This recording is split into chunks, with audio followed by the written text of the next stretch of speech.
ஒரு முதியவரும் அவருடைய சின்னஞ்சிறு மகனும் ஒரு கழுதையை சந்தைக்கடைக்கு ஓட்டிச் சென்று கொண்டிருந்தார்கள்.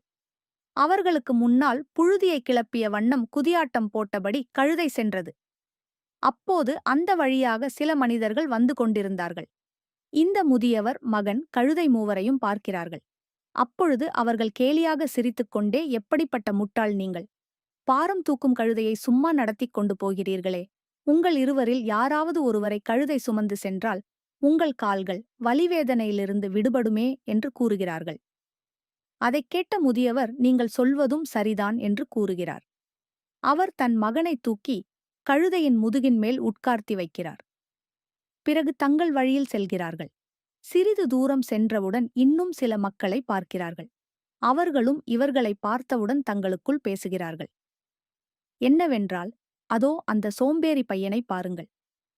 தனது வயதான தகப்பனார் தள்ளாடியபடியே கால்நடையாக நடந்து வருவதை பொருட்படுத்தாமல் கழுதையின் மேல் ஏறி உட்கார்ந்து கொண்டு சொகுசாக வருகிறான். உடனே இவர்கள், நீ இறங்கு, உன் தந்தை ஏறி அமரட்டும் என்கிறார்கள். வயதான தந்தை இதைக் கேட்டதும் தன் சின்னஞ்சிறு மகனை இறக்கிவிட்டு அதன் மேல்தான் ஏறி அமர்ந்து கொள்கிறார்.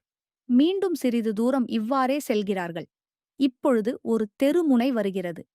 அங்கே ஒரே பெண்கள் கூட்டமாக இருக்கிறது. இவர்கள் என்ன சொல்கிறார்கள் என்றால், சின்னஞ்சிறு பிள்ளை மூச்சிரைக்க ஓடி வரும்போது கிழவன் அதை பொருட்படுத்தாமல் கழுதை மேல் உட்கார்ந்து ஜம்மென்று சவாரி செய்து வருகிறானே, ஒரு தந்தை செய்யும் செயலா இது என்பது மாதிரி பேசுகிறார்கள். இதைக் கேட்டவுடன் அந்த தந்தை தன் மகனையும் தனக்கு பின்னால் கழுதையின் மேல் ஏற்றி அமர்த்திக் கொள்கிறான். மீண்டும் மூவரும் தன் பயணத்தை தொடருகிறார்கள். நெடுஞ்சாலை ஒன்று வருகிறது. அங்கே ஒரு மனிதர் இவர்களை பார்க்கிறார்கள். ஐயா, இந்த கழுதை உங்களுடையதுதானே என்கிறார். ஆமாம் என்கிறார் முதியவர். நீங்கள் இந்த வாயில்லா பிராணியின் மேல் அதிக பாரத்தை சுமத்தி ஓட்டுவதை என்னால் சகிக்க முடியவில்லை என்கிறார். போயும் விடுகிறார். அப்பொழுது இந்த பெரியவர், ஆண்டவனே, நான் இப்பொழுது என்னதான் செய்வேன்? கழுதையின் மேல் ஏறினாலும் தவறு, இறங்கினாலும் தவறு என்கிறார்களே, இதற்கு வேறு முயற்சியைத்தான் நான் கையாள வேண்டும் என்று நினைக்கிறார். கழுதையின் 4 கால்களையும் கட்டி ஒரு கொம்பின் கீழ் நோக்கி தொங்கும்படியாக கட்டுகிறார்கள். பின்பு அந்த கொம்பை தந்தையும் மகனுமாக தங்கள் தோள்பட்டைகளில் வைத்து தூக்கிக் கொண்டு செல்கிறார்கள். அப்படியே போகும்பொழுது ஒரு நதிக்கு மேலாக பாலத்தை வந்தடைகிறார்கள். கழுதையை இவர்கள் தோளில் சுமந்து செல்வதை அந்த பகுதியில் உள்ள மக்கள் அனைவரும் ஆச்சரியமாக பார்க்கிறார்கள். அனைவரும் கைகொட்டி சிரிக்கிறார்கள். இந்த மாதிரி ஒரு அபூர்வமான காட்சியை இவர்கள் பார்த்ததே இல்லை.